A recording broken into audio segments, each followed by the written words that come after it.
100 days of psychology every day. I can't believe it's already gone by so fast. I've had an amazing time and I continue to have an amazing time, and I feel like it's more and more fun as time goes on. As of now, we are at 367 subscribers, I think, and I want to say thank you so much to everyone who has subscribed, who likes, comments, and if you just view the videos, I'm very grateful to you as well. God bless you. So tomorrow is the special 100 days video coming out because today is Jungian Psychology Friday. But basically, since I think about the same time as I started the channel, I started renovating a room, and it's very fitting to be talking about it in the context of Jungian Psychology Friday, because it has really been sort of a physical individuation process where I have sort of processed a lot of emotions since the divorce, and um, been creating, which is in accordance with the Anima archetype shadow, I think. I'm going to talk about it soon. But basically, I want to make sure to edit the video properly, and I don't want to rush it. And today is Friday. It's also midsummer, by the way, so I don't want to post it today because I have one last little thing I have to do. The room will still not be done, but I want to get this thing done, and then the editing is going to take hours and hours because I'm not great at editing, to be honest, and it takes me a lot of time, and I make some mistakes and I have to redo it. And I would also like to be able to plug in the microphone to make good voiceover, so that the sound quality of that video is great. So this is, a bit rough. When it comes to Jungian psychology, Jung himself writes that in clinical psychology, you have to involve yourself completely, or otherwise you cannot achieve any results. This means that for emotionally sensitive people, basically, it means that you have to be emotionally and mentally strong to be a good clinical psychologist, because if you put up a front, whether it's authoritative or professional, and you surround yourself with an aura that creates space between you and your client or patient, it will not be good. I think, and I'm often paraphrasing him or putting words in his mouth, but I think he would say that you need to do something else, because you have to, lock in with your patient, which is a hell of a thing. And I've met, teachers, I met psychologists, and I have met maybe not professors in psychology, but definitely people that you immediately feel that they put on a professional role. And that is very bad in psychology. You have to be genuine and real. When I am at work as a fireman, of course, I put on a role sometimes when needed, and that is to make people comfortable, because it is a first impression and it's an emergency situation, and a lot of times you actually want to distract them from what is going on. So, you're like, hi, how are you? What's your name? And how are you doing today? A bit unlucky, this situation. That is the opposite what you want to do as a psychologist, as a clientician. I'm just going to pause. I'm going to close that door. So that is really something that separates psychologists from, or should separate psychologists from, nurses and doctors and stuff like that. the professional role is actually something that you need to get rid of. You need to integrate yourself in your in the relationship between you and your client. Which brings me to today's story, because in Jungian psychology, it is the same thing. It's actually the same thing as well in sports. You cannot be a good coach unless you have done the sport yourself to a very high degree. You cannot understand or be good at Jungian psychology without thoroughly analyzing yourself and, diving headfirst into this rather strange, perhaps, way of thinking.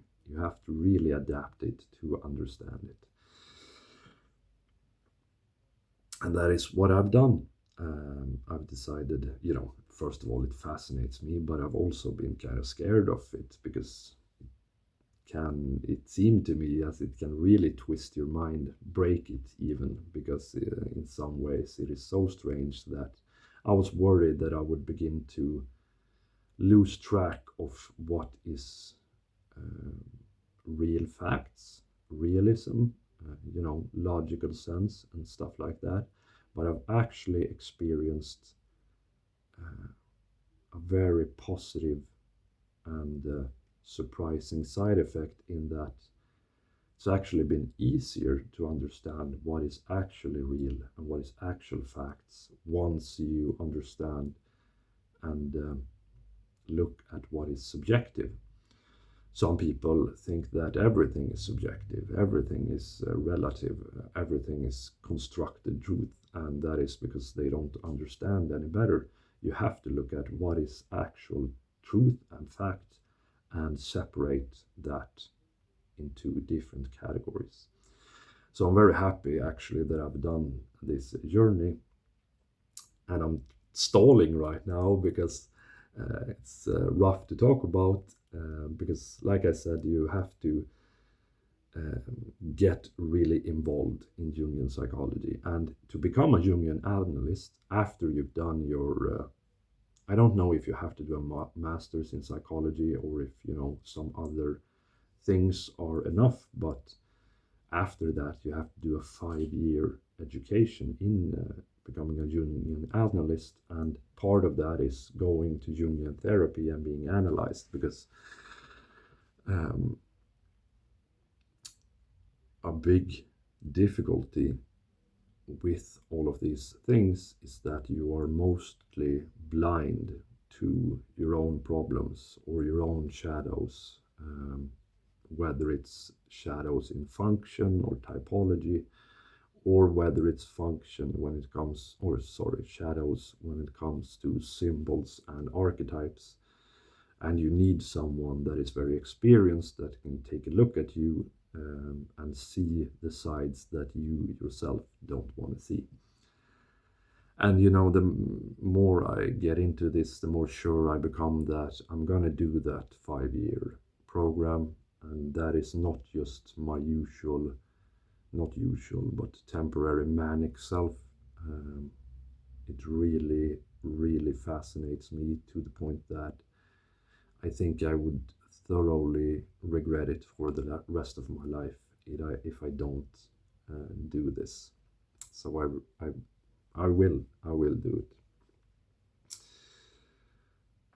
So when talking about getting involved in Jungian psychology and my personal story and experience, I've had a lot of shadows, a lot of deep problems actually. A big thing has always been that I've used my thinking function just infinitely more than my feeling function, to the point where it became underdeveloped and I was unable to process emotions basically at all. And thinking that you can always use your thinking function and you don't have to worry about your feeling function is a mistake, because that just means that it is weak and vulnerable, and when feelings hit you in some way, you will be unprepared, which is very bad. but it is really the archetypes and what surrounds that for me has been utterly insightful, and an insight that I got in the last few days is what really propelled me to completely accept the Jungian way of viewing life and psychology. So basically, a backstory is my shadow has always been the anima, and that is something that I understood like 2 days ago. And why, I'm not sure yet, but I know that, I grew up with a single mother. My stepdad came into the picture when I was 4, and I know that my mother was very sad a long time during my early years. This is not a secret. Her brother died when I was 1, and then was it her mother when I was 3? And in my mind, that sets a very deep. That is sort of what creates this shadow, because as a child you feel responsible for your surroundings in a way, and I don't remember any of this, but it fits very well. And apparently it is very easy for the child to want to cheer their mother up, and then you carry on this in life with your relationships. And I've always been super hooked on girls that I would like to try and help or fix in some way. Girls with who's had it rough. And the problem is that when you do this, you also carry with you a sort of projection or an image of the anima. And that is something that you put upon your partners or friends. It can be, but in my case, it's on partners, where you have a picture, and you can develop these pictures in various ways. It can be via your parents, how they are, because if the anima shadow is based on one of your parents, or animus if you are a woman, you will come to expect that the target for your affections have these traits, and it will cause all kinds of problems, because whether your parent is bad or good, they are, they have their own unique set of characteristics. And when you carry this sort of picture, it's like rose-colored glasses, or trying to fit something upon someone. Think of it like a Snapchat filter with all the crazy stuff. And every time they do not completely match this projection of yours, you will become confused and angry, and you might tell them, this is not you, you are better than this. And it's very problematic, because you can't truly connect to the person that you're actually with, and it's going to create a lot of pressure on that person to try and live up to these standards and rules that are just in your head, that you don't even talk about, because it's so rudimentary and far down in your psyche that you don't even know it. And this pattern will go on and on forever if you don't realize it, and it will be disastrous. And that is a pattern that I have only come to learn from reading deep Jungian psychology, but also analyzing myself, my past, that I didn't even know about until some time ago, and my relationships. And that is, a whole lot of things to be done for that insight. So it's easier to just go to a Jungian psychologist, I think. Basically, my mother is a very loyal and kind person, and really likes to take care of her home. She always picks up the phone when I call, and someone that is always there to support everyone else. Very, very hardworking. And, I'm sure there are other traits that I could be talking about. But one thing also is she's very chatty. She likes to talk a lot. And it's so obvious to me now what kind of girls I have been looking for and what kind of traits that I find enjoyable to be around. They have all been super duper mega chatty, and I just enjoy listening to them. And that is something that some people call me a good listener, but I don't know if that's true. I like to listen to some people, and then I could just listen and listen and listen. But some people, I just get immediately annoyed because I want to have this back and forth connected conversation. But I've realized in relationships that hasn't mattered to me at all. It's like music to my ears when someone goes on and on and on about their day. And that is because that's what my mother did.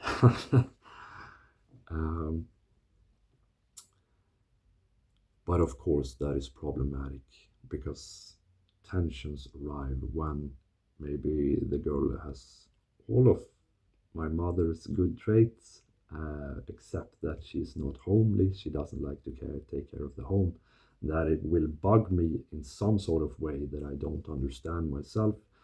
Because if you're blind to it, if it's your shadow, you sort of push it away.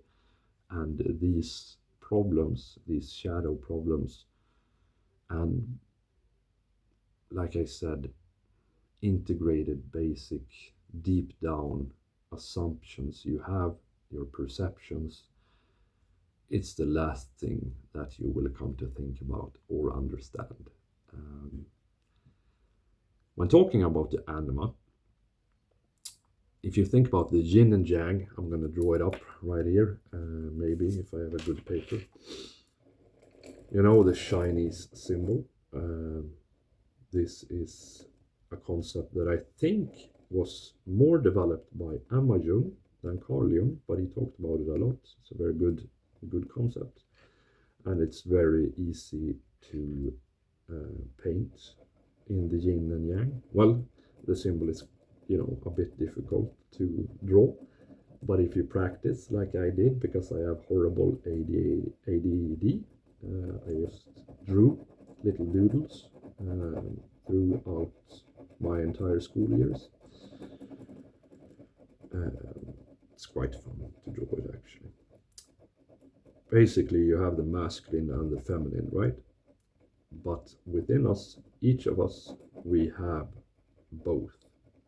But if you are a man, hopefully, I think, not to get political or anything like that in any way. I'm talking about mental well-being here and physical health. If you are a man, hopefully most of your energy is masculine. So let's see. Here's yin and yang. And that symbolizes the masculine and the feminine in synergy, and the dot in each is that part of you with the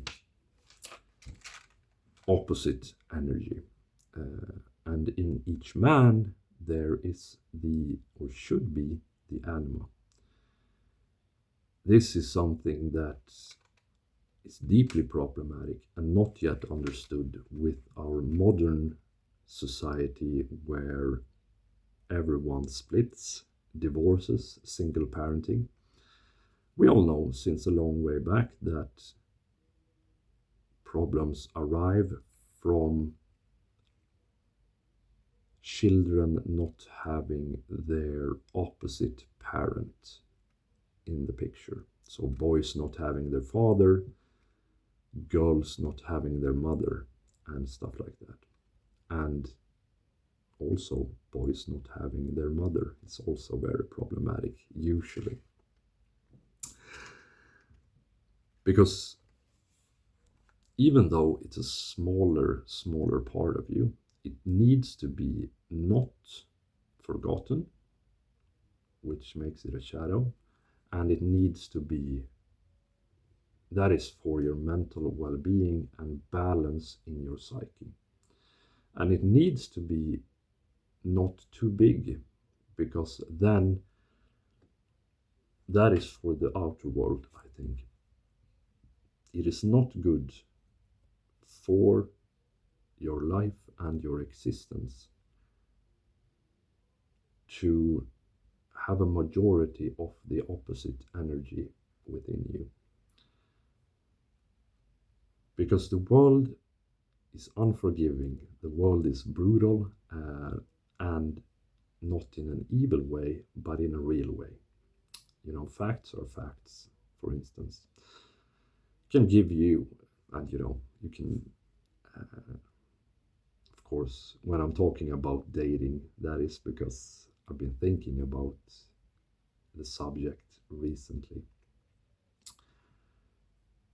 A masculine man will do much better in the dating world. That is just a fact. A masculine man will do much better in the business world. That is just a fact. A feminine woman will do much better in the dating world. That is a fact. And a feminine woman, I do believe, honestly, with a properly integrated animus, will do much better in the business world as well. Because what you will see, if your anima or animus has gone wrong or bad in some way, that is when you get the bad version of whatever the opposite energy is. So when talking about toxic masculinity, I've been wanting to talk about this for a long time, but I haven't been able to put it in words. There is no such thing as toxic masculinity in men. Because a man's masculinity is natural and proper. There is, however, certain traits that are toxic, but these are not masculine traits. Masculine traits in a man are always good. Now, you might have Machiavellian traits, you might have psychopathic traits, or other things from the dark triad. But usually, almost certainly, the toxic traits in a man is the bad version, the dark version of his femininity. So what that means is, how some men are like too nice. They suck up to other people and then they shit talk them behind their back because they are weak, scared of conflicts, and what is that? That is not toxic masculinity. That is the bad side of femininity, because that is a bad thing that women do. They act nice, pleasant, and then they shit talk you. When talking about people that, is the archetype perhaps of modern toxic masculinity, as some people say, I'm not putting any values into this, whether it's right or wrong. But take someone like Andrew Tate. What they say is toxic masculinity is not that. He is a very masculine person, but whatever his toxic traits are, that is not masculinity, and it is not femininity. That is dark triad traits. That is bad, one might say. Very efficient, but bad. Yeah, I would say bad. Sorry, Andrew Tate, that is never ever gonna watch this video. That is not toxic masculinity. Toxic masculinity only exists in women, and toxic femininity only exists in men. That is your anima or animus gone wrong. And what is toxic masculinity in a woman? Well, I have encountered it very, very many times because I've had a lot of jobs. I have, even within those jobs, been on a lot of different projects. And an example of this is an abrasive, disagreeable girl boss. That is a boss, a manager or whatever, that takes on this role as a masculine leader by being disagreeable, a bitch, or whatever you want to call it, an asshole, because that is her view or image of a male boss. Someone that is easy to anger, just shuts people down, stomps on them, argues, maybe even yells. That is toxic masculinity in a woman, because that is the bad version of Animus, because of course men have that possibility within them to use their power and use their physical force and their, to shut people down. But a good man, of course, also has the calm, the rationality, and usually that is the good case, because most people, at least in my world, are good people, and good male bosses or supervisors are very calm, very rational, and they never act that way. So my story with the anima is, beyond what I talked about earlier, that I was always scared to talk to girls, very scared. And that is, of course, because I had this magic projection of them being so much more than they are. And I'm not saying that to put down girls. I mean, we're all just people, right? But not in my mind. They were Disney princesses. They were up on a pedestals. They were queens. They were goddesses. Stuff like that. And of course, that means you're very scared to talk to one. But only the ones that I would project these things on, which is, super weird. So if, normal girls would be no problems. But you could literally put a gun to my head and I would not be able to go up to the girl that I had a crush on to tell her absolutely anything. And that is something that lasted from the time that I was 8 years old to, what day is it today? Basically forever, even if sometimes it has been like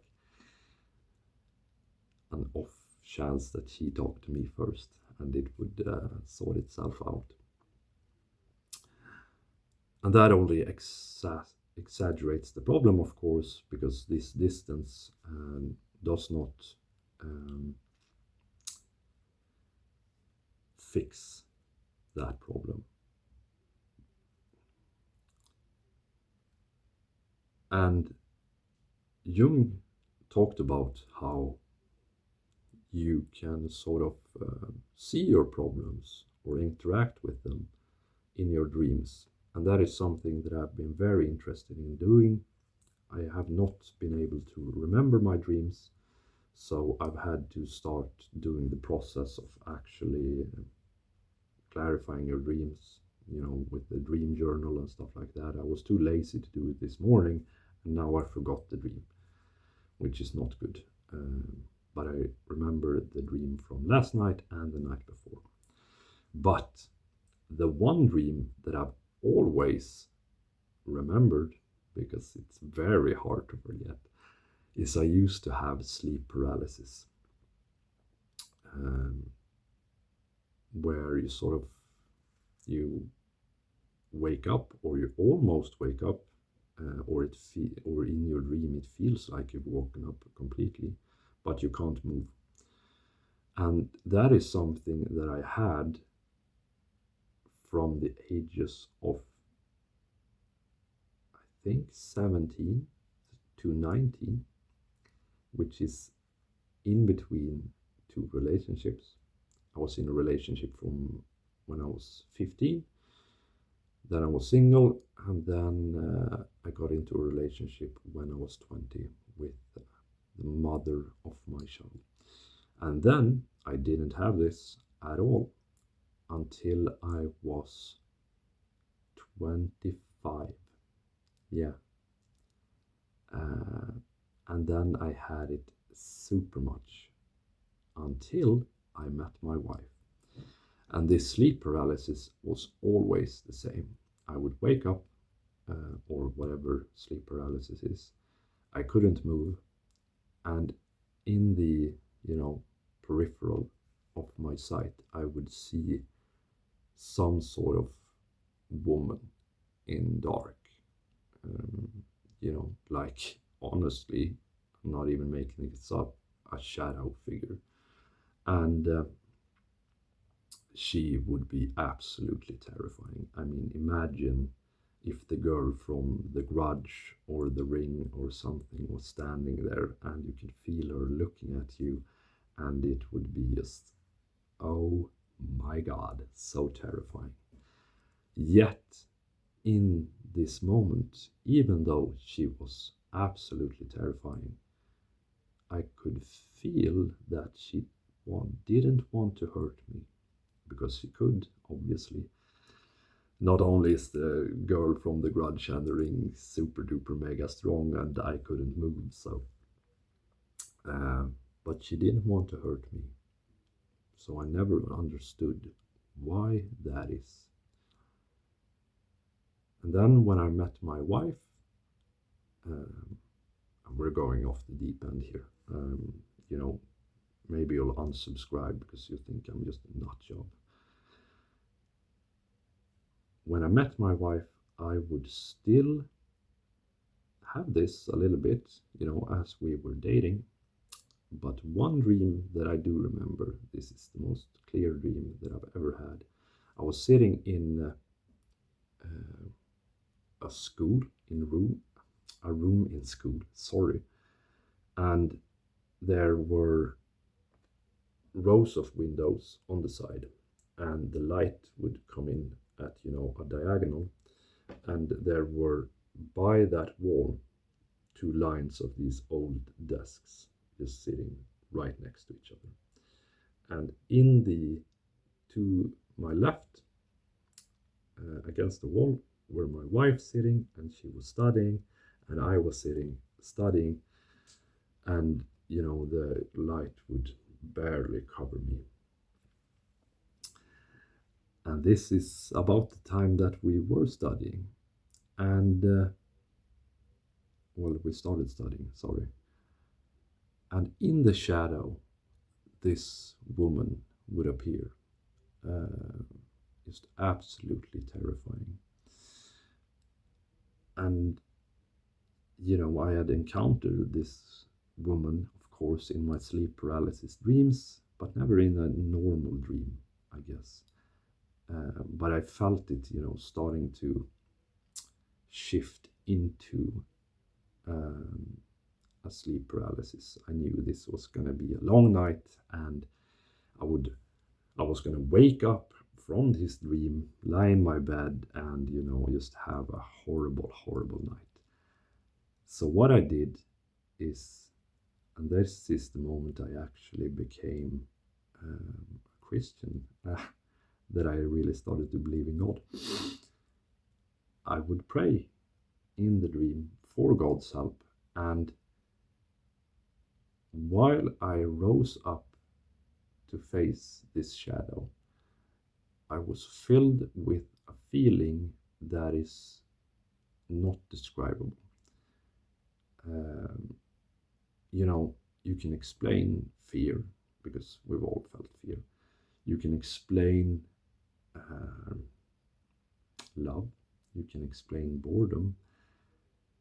But have you ever felt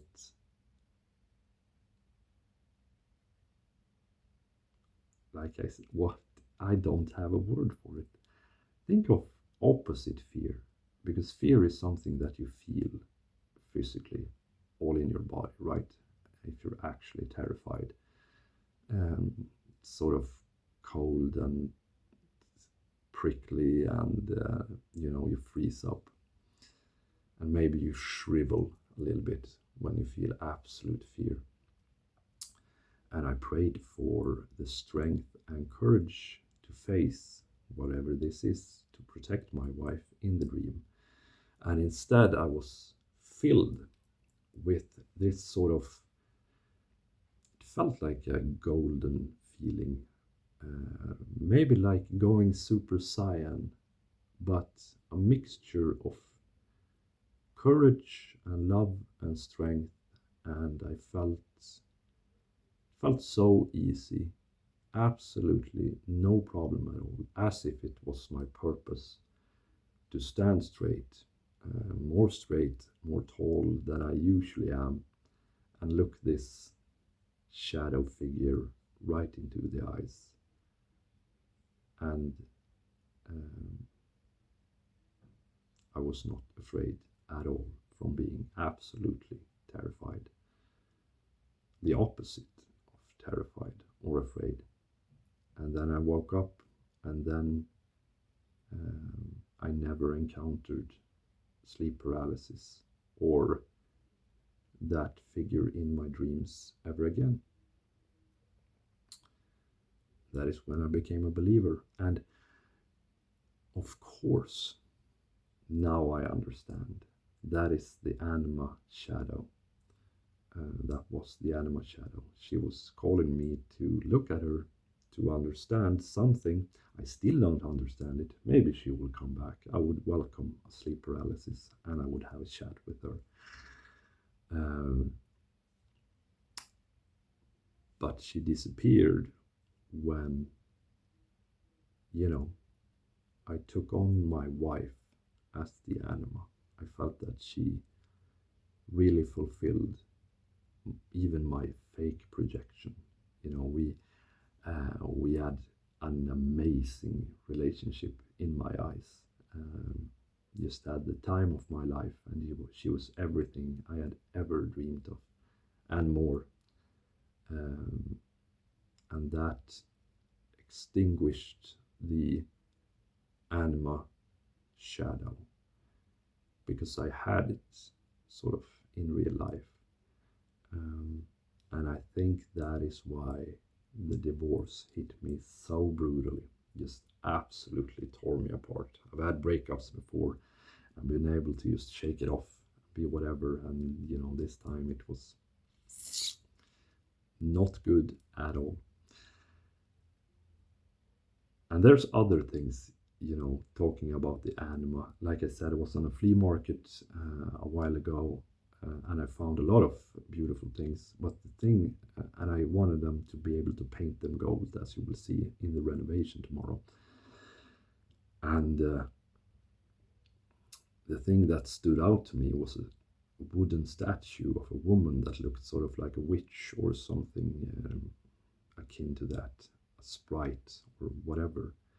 And I've not been able to let the thought of it go, and I've looked at it so much. And when I before this, when I realized, when I placed it in the room, I placed it centrally in the bookshelf, despite not painting it gold.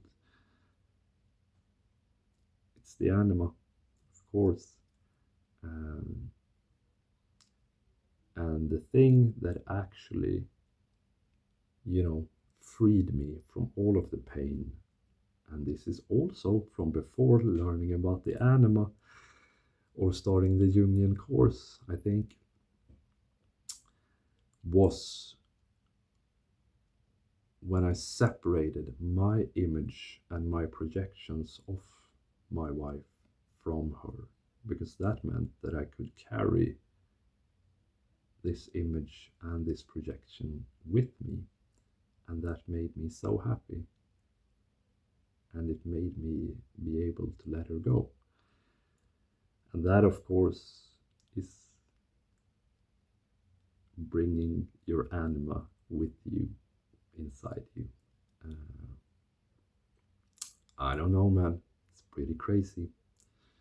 It's pretty cool too. I'm going to talk about it a little bit tomorrow more in the renovation room, because that is